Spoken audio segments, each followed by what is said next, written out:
7ই জিলহজ আপনার মুআল্লিমের বাসগুলো আপনাকে মিনায় নিয়ে যায়। তো মিনায় নিয়ে যাওয়ার পরে সেখানে কাজ হলো যে হয় 8 তারিখ বা 7 তারিখ যখনই যান, আপনি নবীজি সাল্লাল্লাহু আলাইহি ওয়াসাল্লাম 8 তারিখ গিয়েছিলেন, তা 8 তারিখ 5 ওয়াক্ত জোহর, আসর, মাগরিব, এশা এবং ফজরের সালাত এটা মিনার তাঁবুতে আপনার আদায় করা, এটা হলো সুন্নাহ। আর মনে মনে মনকে মেন্টালি প্রিপারেশন ফর হজ, হ্যাঁ, হজের জন্য প্রিপারেশন নেওয়া মনে মনে। আর যখনই এই আপনার ফজর নামাজ হয়ে গেল মানে আরাফা যাওয়ার উদ্যোগ শুরু হয়ে গেল। কবে? 8 তারিখ। 8 তারিখ তো শেষ হয়ে গেল, ফজর নামাজ 9 তারিখ। হ্যাঁ 9 তারিখ, তার মানে ইহরাম বাঁধা হলো 7 তারিখ। হ্যাঁ 7 তারিখেও বাঁধে, 8 তারিখও বাঁধে। 8 তারিখে বাঁধলে হবে, এতে আপত্তির কিছু নেই। আচ্ছা, 8 তারিখে এবং কেউ যদি মিনায় না গিয়ে সরাসরি ফ্লাইটে আপনার ইহরাম বেঁধে আরাফায় চলে যায় সেটাও হবে, কিন্তু সাধারণ নিয়ম হলো 8 তারিখে বেঁধে হ্যাঁ এরপরে মিনায় 5 ওয়াক্তের নামাজ আদায় করা সুন্নাত। এরপরে ফজরের নামাজ হয়ে গেলে 9 তারিখ হয়ে গেল, 9ই জিলহজ আরাফার দিন, তখন আরাফার দিকে ছোটা, ওইখানে ফজর মিনায় ফজর নামাজ পড়ে আরাফার দিকে যাওয়া। অবশ্য বর্তমানকালে ভিড় এড়ানোর জন্য মুআল্লিমগণ রাত 12টা থেকেই নিয়ে যান সেই সুন্নাহগুলো, যে 5 ওয়াক্তের নামাজ 8 তারিখে জোহর, আসর, মাগরিব, ঈশা, ফজর সালাত মিনার তাঁবুতে অবস্থান করা এবং এই আদায় করা যে সুন্নাহ, এটা সাধারণভাবে এখন ভিড়ের কারণে হয়ে ওঠে না, একটু কঠিন হয়ে যায়। যেহেতু অনেক লোক দিন দিন বাড়ছে হাজিদের সংখ্যা, এই জন্য রাত 10টা 12টা থেকেই ওই মানে 8 তারিখের রাত থেকে, জিলহজ মাসের 8 তারিখ রাত থেকেই এই আরাফায় নেওয়ার জন্য মুআল্লিমগণ তৎপরতা দেখাইতে থাকেন। তো নীতি নীতি আপনার কখনো দেখা যায় যে ফজরের পরেও নেন, 10টা পর্যন্ত নিয়ে যান। আর ওকুফে আরাফা যেটা হজের মূল রুকন, এটা শুরু হয় অবশ্য জাওয়াল মানে জোহরের রক্তের পর থেকে আরাফায় অবস্থান করার সময়টা শুরু হয়। এই জন্য এর আগে গেলেই হলো। আরাফা গামী যত রোড আছে সবগুলো বিজি থাকে, তো যার কারণে বিজি থাকার কারণে সবগুলো বাস থেমে যায়। তো দেখা যায় বাসের মধ্যে এসি এগুলো সব বন্ধ হয়ে যায়, তো মানুষের গরমে অতিষ্ঠ হয়ে ওঠে। এই জন্য আসলে মিনা থেকে যদি রাস্তা জানা থাকে বা লোকেশন গুগল ম্যাপে যদি কেউ জানা থাকে, তাহলে নিজে হেঁটে গেলে এটা সওয়াবও বেশি এবং আরামও বেশি। কারণ গাড়িতে যাওয়ার পরে গাড়িগুলো আপনাকে 1 ঘন্টা নেওয়ার পরে 4-5 ঘন্টা 6 ঘন্টা শুধু গাড়ির মধ্যে অপেক্ষমান থাকবে, তো এটা একটা আপনার অপেক্ষার প্রহরগুলো খুব কষ্টের হয়। এই জন্য হাজিদের মধ্যে তখন অন্যরকম অবস্থা সৃষ্টি হয়ে যায়।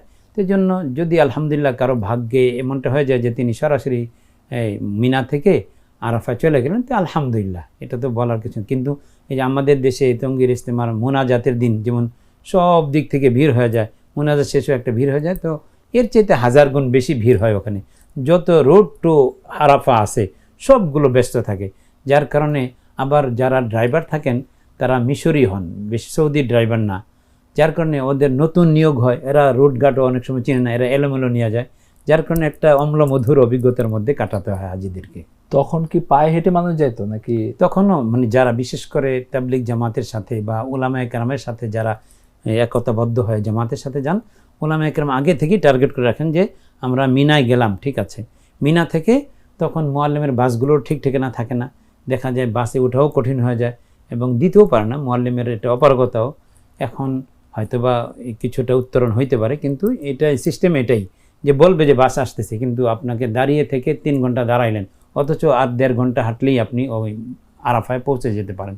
তো তখন আমরা এই অপেক্ষা করছি এবং অনেক অপেক্ষা করছি। একটা মানে তিক্ত অভিজ্ঞতা হলো যে এই বাসের উঠতে গিয়ে মানুষের এই ভিড়ের চাপে নিজেকে সামলাতে না পারে আমাদের সামনে একজন হাজী সাহেবকে বাসের চাকায় শহীদ হইতে দেখেছি। এটা জীবনের তিক্ত অভিজ্ঞতা। আল্লাহ তাআলা ওনাকে জান্নাতুল ফিরদাউসের আলা মাকাম নসিব করুন।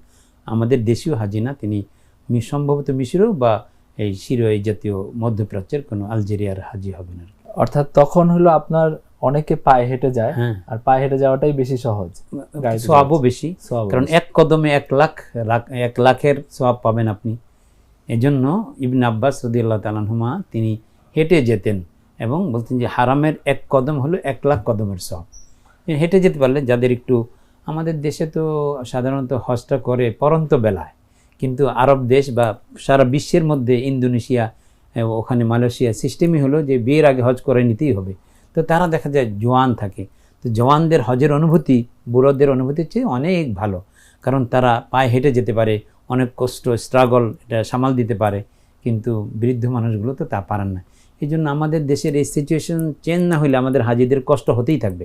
আর অনেকে মনে করি যে আমি গেলাম সবই তো বাস করে দেবে, কিন্তু হজের মধ্যে মূল কথা হলো যে আপনাকে হাঁটায় অভ্যস্ত হইতে হবে। হজে যাওয়ার আগে আপনি প্রতিদিন 5 মাইল করে হাঁটবেন, তাহলে ওখানে ওই যে তোয়াফ করা, সাই করা, এই যে হাঁটাহাঁটি হচ্ছে মিনায় মুজদালিফা যাওয়া এখন অনেক সহজ হয়ে গেছে। আমরা তো মুজদালিফা থেকে আরাফা থেকে মুজদালিফা হেঁটে এসেছি, আবার মুজদালিফা থেকে মিনায় হেঁটে এসেছি। এখন তো আপনার মেট্রো রেল হয়ে গেছে, 1 মিনিটে আমরা যেটা 1-1.5 ঘন্টায় আসতাম, কত গ্লানি কষ্ট করে, কিন্তু এখন 2 মিনিটে আপনাকে মিনা থেকে মুজদালিফা নিয়ে আসে, মুজদালিফা থেকে আরাফায় নিয়ে আসে।